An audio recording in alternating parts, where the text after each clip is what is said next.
All right, so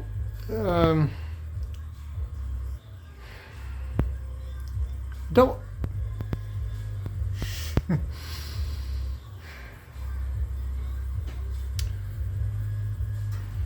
I would love to know where he's getting his information so that I could read it and understand what he's talking about. From the beginning, I kind of gathered that he was talking about damping factor. So damping factor is not really a problem in subwoofers. Why? Subwoofers, first of all, there's a lot more high voltage magnetics going on that are just sloppy, all floppy butthole type of stuff. Subwoofers are terrible at reproducing music, or just sine waves or whatever. They're terrible. They're very inaccurate. You don't even hear distortion until like 10% or more, depending on your enclosure, especially if you have like a bandpass enclosure or some crap like that, where you're not even getting direct access to the driver. That's another reason why I don't like bandpass, because it's farts. It's just air moving. It's not music. The driver does a really good job. Like if you look at what an organ does, like how accurate is an organ, right? Like a pipe organ, right? It's only as good as its valves, right? Because it's resonating. But this thing is a electromechanical device that's disturbing the air, and you got a really big motor on it. It's going to be accurate than anything else is out there. But as far as scientifically measured, as far as damping factor, it's not really that big a deal. Now, with that said, sometimes you can hear a difference. I can't, and I got great ears in like a mid or a tweeter. But again, it's very subjective, and all humans listen to music differently.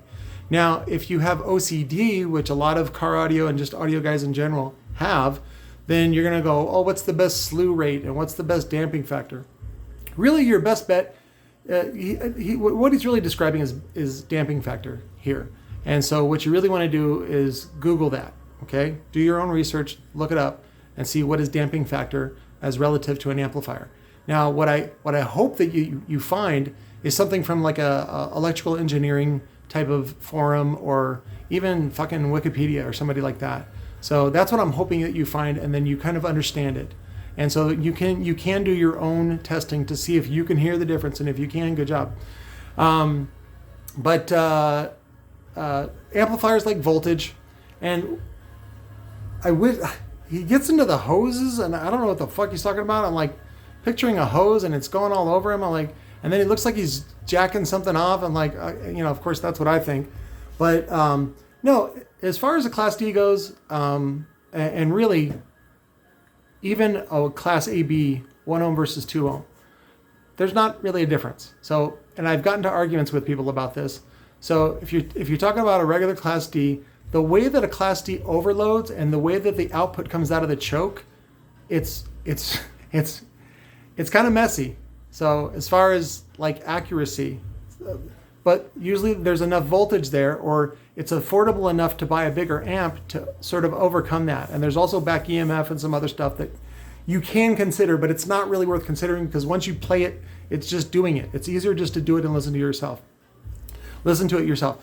So, but I've talked about this all the time, where an amplifier only has a certain amount of gain, really, and that's what I want you guys to focus on. Don't focus on whether it's 2 ohm optimized or 1 ohm optimized.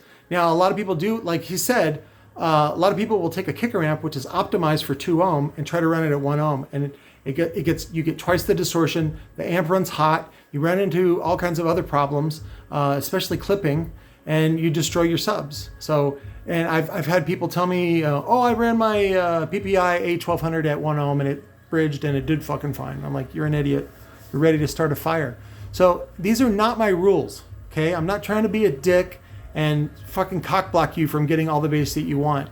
So the problem is when you drop the impedance on an amplifier, you're not really getting that big of a benefit.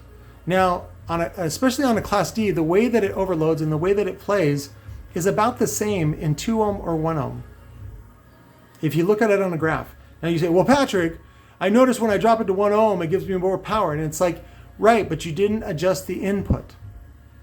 The gain of the amplifier, meaning it turns a little signal into a big signal, is the same. The amplifier is doing the same job. So when you do drop the impedance, so let's say you have a 1 volt input and you're getting 500 watt output at 2 ohm, right? So there's 2 ways to get 1,000 watts. Let's say it's capable of doing 1,000 watts. You can either double the input or you can half the impedance. So you're dropping it closer to a short. So there's 2 ways to get to 1,000 watts from that amplifier. Do you see what I'm saying? So you just drop it to 1 ohm, you have the same 1 volt input, now you have 1,000. But what you could do is just, if the input allows for you to double the signal to 2 volts, that's how you also get to 1,000 watts. See, what happens is the woofer is doing the same amount of work, and it actually gets into horsepower. It's actually better calculated that way. I discovered this.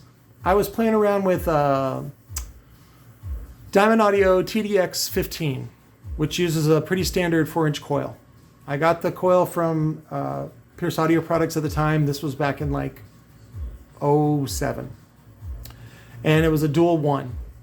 And that's all he had in stock. And so I was like, well, this will be really interesting. Let me try this at 2 ohm and then just 1 coil at 1 ohm to see how the amplifier does. And then also I did it in parallel to get half an ohm. And what I realized was, and I was using the OSC2 and then just like some big class D amp. And so what I realized was that the same amount of work, which is in the motor, the horsepower, moving the woofer peak to peak, right? Let's say it's moving X mechanical. So when you're getting that amount of work done, it's the same. All you got to do is adjust for the input versus the impedance output. I hope that helps you understand it better, because there's a lot of times where I would say in a forum that the amplifier doesn't make more power at 1 ohm, because the gain of the amplifier, of it turning the little signal into the big signal, is the same. Let's say it's 40 decibels, okay? So the gain of the amplifier does not change. An amplifier just gets warmer, gets hotter, and the lower that you drop the impedance, the more distortion you get, and the hotter the amp gets. Now, a lot of these Class D amps are 1 ohm stable. That just means you can play it at 1 ohm pretty much all day. As long as you have the electrical, you're fine. So it doesn't tax your electrical more. What's taxing your electrical more is that it's providing more power. You're fucking dropping it way down. So technically, every amplifier is stable to whatever. It just depends on the input that you're giving it. So you can drive an amp down to half an ohm. That's fine. You just have to watch your input, because what happens is when you drop that closer to a short, the amplifier becomes more sensitive to the input that you're giving it. Right? So I have this already in my head, and I try to share it with people, and a lot of people get mad at me, and they're like, Big D Wiz, test this thing. You need to adjust the input properly to get the same voltage output. The voltage should never change if you're adjusting it properly. Because the gain of the amplifier, the amplifier does whatever it is. Start reading some EE stuff, electrical engineering stuff. Read about a Klystron amplifier, right? I read that in 1994, and I was like, oh my God, this amp needs another amplifier, 1,000 watt amplifier, just to drive the input. And then the output is like, whatever it is, 20,000 watts or something like that. But it's only at HF, it's high frequency, and VHF and things like that. So, but you got to understand what's happening on the amplifier. And this happens, of course, in a very much smaller ratio on a little car audio amplifier. So, and I can get into all the amplifier stuff, but if you really want to study about amplifiers and how they do what they do, watch Bear Vids. I'll put a link to him. So he goes through and he does talk about a lot of really technical stuff, but you got to, if you're a beginner, you need to go back to his old videos. And he learns and he shares, and so you can learn and learn that way. So when he's first learning, now he's doing fucking super advanced stuff, and he's fixing amps for a living. So he doesn't really need to talk about basics to you guys anymore. What you need to do is go back and watch the old videos. So somebody sent me a link to this, and I had seen it before, and I was like, of course I don't, I think he's retarded, but I think he's just dumb, and I'm wondering why he got so many videos or views, and I hope people are making fun of him, Because if you're taking this video serious, you really need to step up your game and read some books, like real like textbooks, and understand them. The first one being the Loudspeaker Cookbook. And then when you start getting into amplifier design and how the electromagnetic fields and things like that work on woofers and things like that, it's good to understand, mostly to get your OCD out.